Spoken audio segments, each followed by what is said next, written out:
नमो तस् भगवतो अरहतो सम्मा सम्बुद्धस्स। सभी साधक साधिकाओं को मेरा नमस्कार।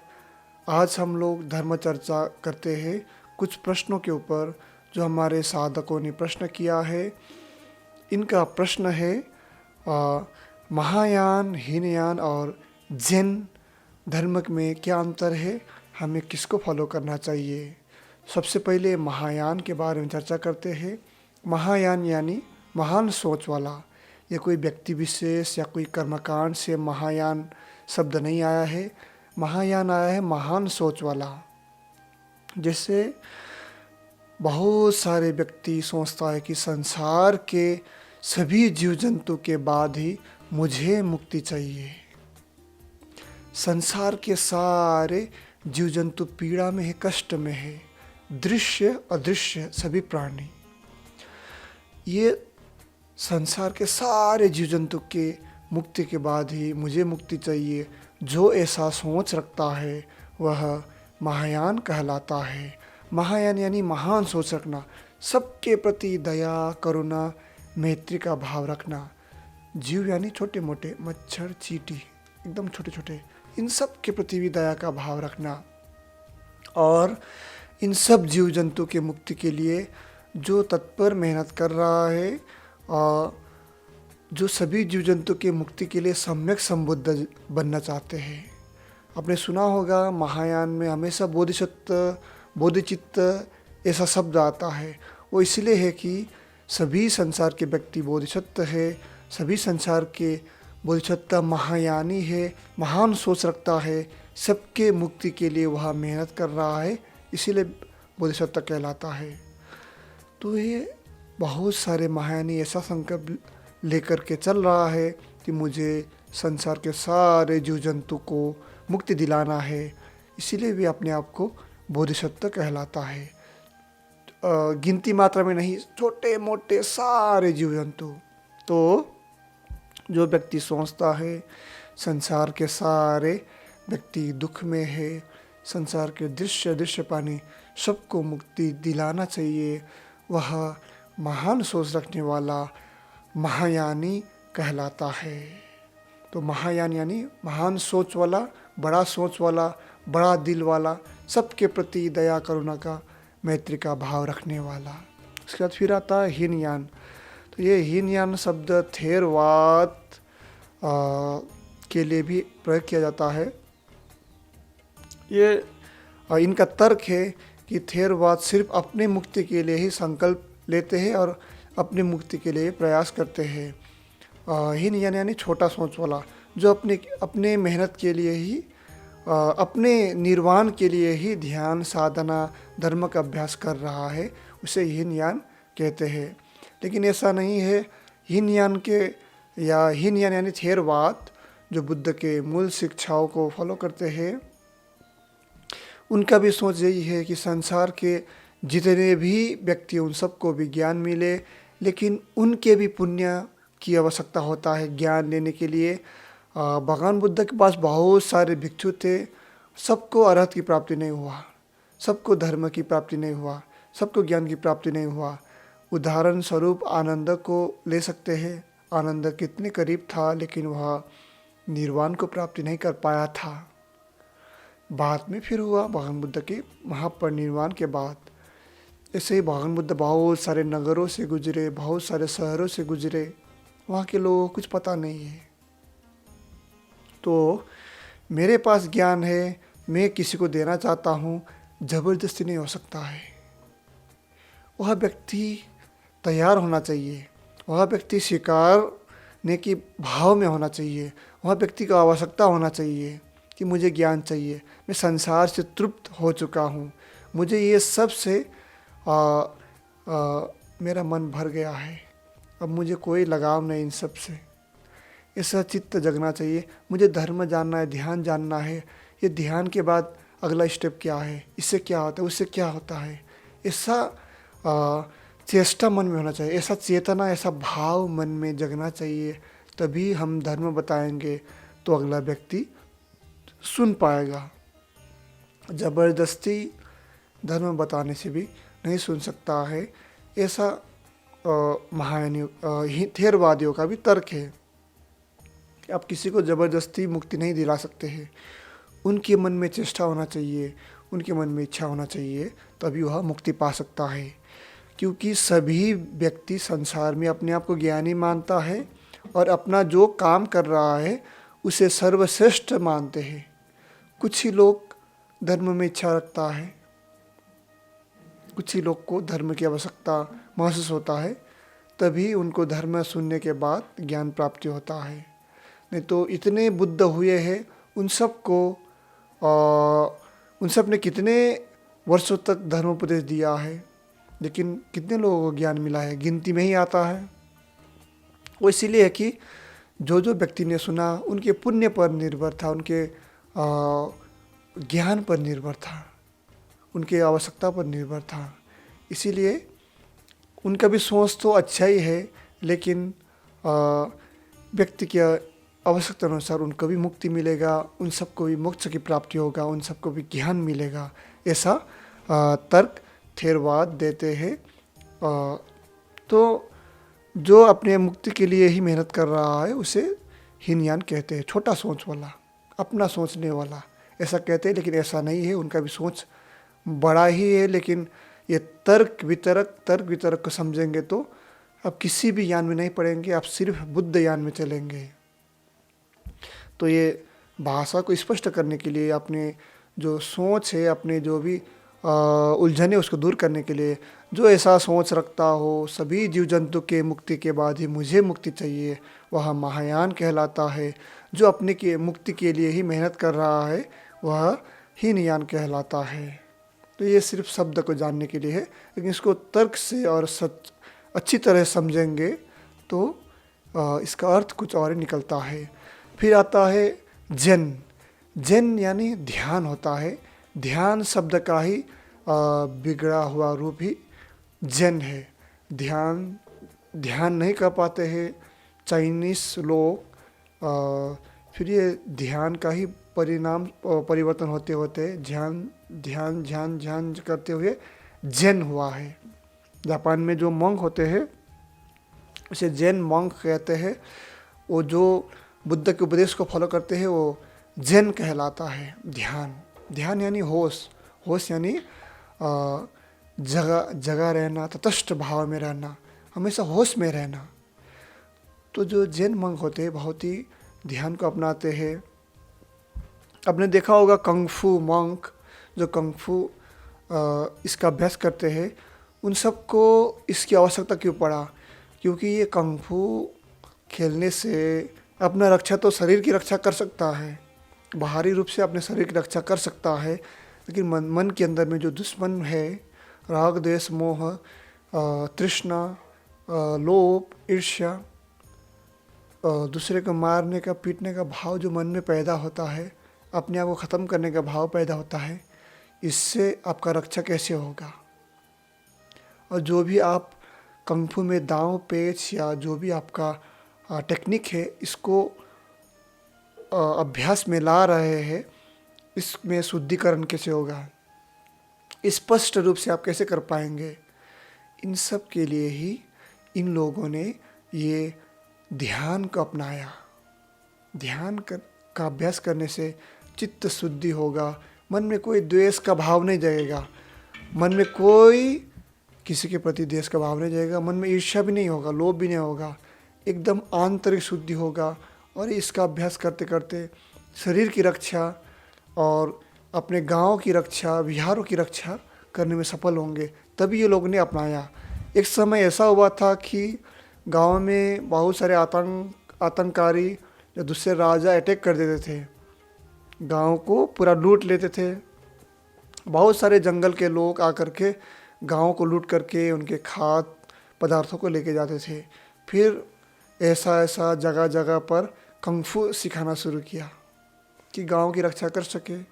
तो उन सब की रक्षा के लिए इन सब को ये कंगफू सीखना पड़ा।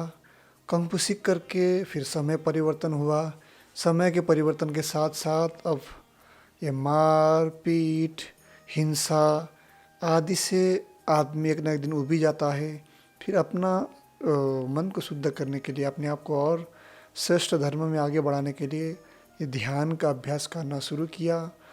और आपने पिक्चरों में देखा होगा, बहुत सारे जो शाओलिन मंक होते हैं वे अपना कला नहीं दिखाते हैं। बहुत मारपीट खाने के बाद भी अपने आप को कुंग-फू मास्टर नहीं बताते हैं, क्योंकि उन्होंने इतना तपस्या किया है, अपने आप को सहन शक्ति में इतना आगे बढ़ाया है, अपना ज्ञान को छुपा के रखता है, सिर्फ ध्यान को सिखाता है, लड़ाई झगड़ा या इस तरह के मारपीट को नहीं सिखाता है।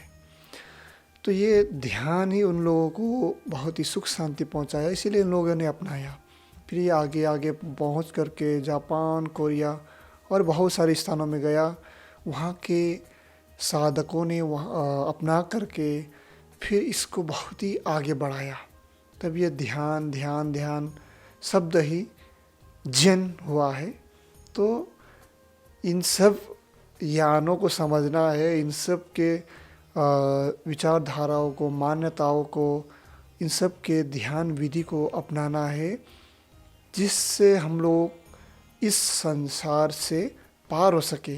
क्योंकि किसी में कोई बुराई नहीं है, सब में ही दया, करुणा, मैत्री के बारे में चर्चा किया गया है। व्यक्ति स्वयं शुद्ध कैसे हो, स्वयं करुणामय, ध्यानमय, होशमय कैसे हो, इसके बारे में ही चर्चा किया गया है। तो आप लोग इन सब को अच्छी तरह से फॉलो कर सकते हैं, इन सब को जान सकते हैं, क्योंकि जितना भी ज्ञान हासिल करें हम लोग तृप्त होने वाला नहीं है, इसीलिए खोजते रहना चाहिए। दूसरा प्रश्न है, एक साधक ने प्रश्न किया था, आनापानसति साधना का क्या कोई साइड इफ़ेक्ट भी होता है? आनापानसति साधना का कोई साइड इफ़ेक्ट नहीं होता है। ये साधक पर निर्भर है, वो किस तरह से इसका अभ्यास कर रहा है। आजकल बहुत लोग आनापानसति साधना के नाम पर कुछ गाने बजा रहा है, कुछ और कर रहा है, जिसके कारण से उनको दिक्कत आ सकता है। कोई अपना ही ज्ञान लगाया जा रहा है। आनापानसति यानी आती जाती स्वाभाविक सांसों को जानना ही है, इसमें कुछ जोड़ना नहीं है बाहर के अंदर से। जो स्वाभाविक श्वास, आवश्यकता अनुसार जो श्वास चलता है, उसको नासिका द्वार पे देखना। आनापानसति, आती जाती को सति यानी स्मृतिपूर्ण जानना ही आनापानसति है। तो बहुत सारे लोग कॉलेजों में पढ़ते हैं, उनका मन भटकता है। बहुत सारे लोग जॉब के लिए तैयारी कर रहा है, वो लोग बहुत स्ट्रेस में हैं, अपना आर्थिक रूप से कमज़ोर होने के कारण बहुत सारे दबावों में है। बहुत सारे लोग बुज़ुर्ग हो गए हैं, अब करने कुछ रह नहीं गया है, तो वो भी करना चाहते हैं। बहुत सारे लोग अपने बच्चों को भी सिखाना चाहते हैं, कुछ लोग अच्छी तरह से, कुछ लोग ज़बरदस्ती सिखाना चाहते हैं।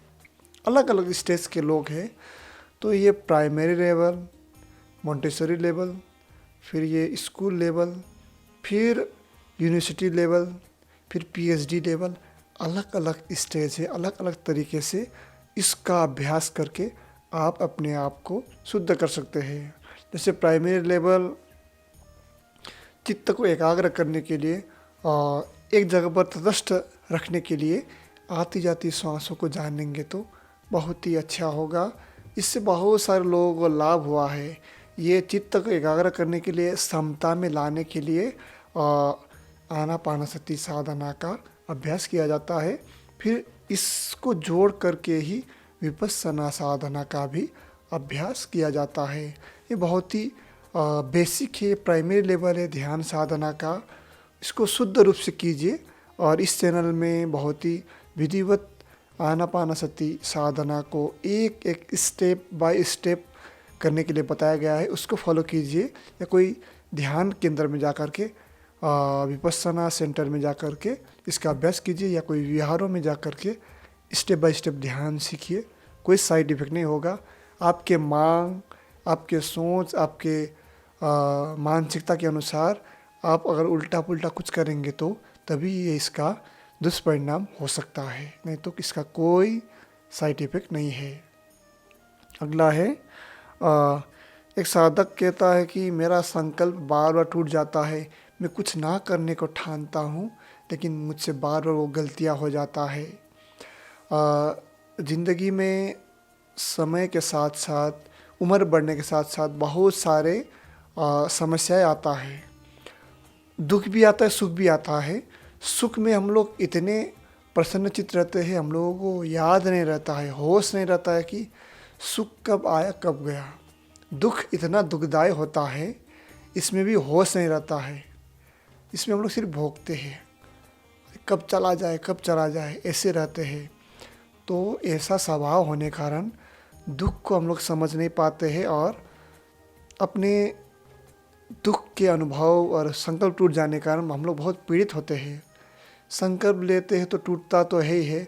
इसलिए आपने देखा होगा लोगों को बहुत बार पंचशील लेते हुए, बार बार पंचशील अष्टशील दशशील लेते हुए, बार बार नमो तस्स, बार बार बुद्धं शरणं गच्छामि कहते हुए सुना होगा।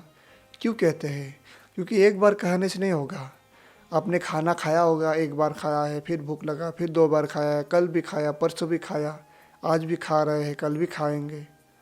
बार बार करना पड़ता है ना, इसकी आवश्यकता है। पानी ऐसे ही परसों पिया, कल पिया, आज पिया, कल भी पिएंगे, 1 घंटे में पिएंगे। बार बार करना पड़ता है। सोचना, सोचते सोचते तभी ये संभव हो पाता है। इसीलिए ये प्रक्रिया लगातार चलता रहेगा। आप लोगों को निश्चय करके चलना है कि हमें संकल्प किस तरह दे और संकल्प को अपने आप में कैसे उतारे। संकल्प टूट जाता है, फिर हम लोगों को पुनः संकल्प लेना चाहिए, क्योंकि ये बार टूट जाएगा। इसमें हार नहीं मानना है, हम लोग को तत्पर प्रयत्नशील होकर संकल्प लेते हुए, अच्छा संकल्प लेते हुए हमें आगे बढ़ना चाहिए। और एक आखिरी प्रश्न है, साधक ने बहुत पहले पूछा था कि महिलाओं का जो मासिक धर्म होता है, मेंस्ट्रुएशन होता है, उस समय उनका पकाया हुआ नहीं खाना चाहिए, ऐसा कहते हैं हमारे समाज में।